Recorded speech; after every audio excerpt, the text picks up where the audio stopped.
Hey, spoiler-free thoughts on the Marvels, purely to offer an alternative to online discourse's chief export of overdramatic thumbnails. If you're looking for a kinetic space adventure with a snarky, tongue-in-cheek attitude to pacing and plot, you'll find a movie that looks a lot like Guardians of the Galaxy if you squint, a relentless space spectacle.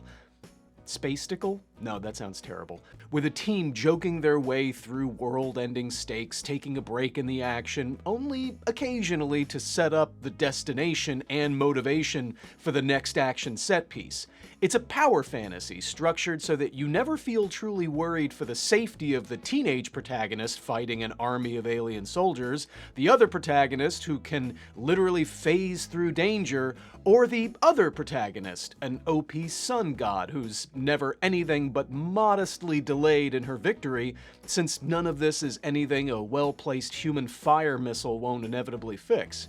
If, however, you're excited to see the progression of the MCU post-Secret Invasion, or the well-needed character development in two, or arguably all three of the leads, if you're looking for a villain with pathos and a director taking real chances in cinematography and nuanced moments to separate this film from a dozen others in recent memory doing much the same thing,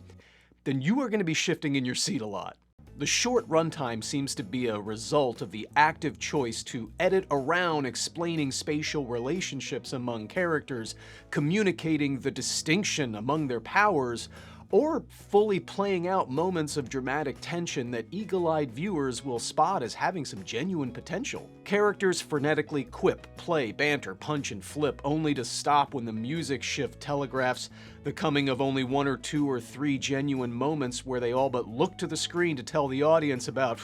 all that baggage in their past that, trust us, gives all of this emotional resonance, before jumping back into tonally confusing jokes, frequently involving, for some reason, the MCU's most stoic, reserved character who, according to the timeline, should be actively dealing with massive PTSD. But that's the thing, the movie isn't a failure or a disaster, it's clearly succeeding at what it wants to be, a fast, fun, on-the-rails comedy that's just not interested in digging any deeper than it absolutely has to set up the next endorphin boost. It competently scratches a surface-level itch, but beneath that, it feels purposely empty inside, which, to me, this far into the MCU, seems like a confusing choice. What'd you think?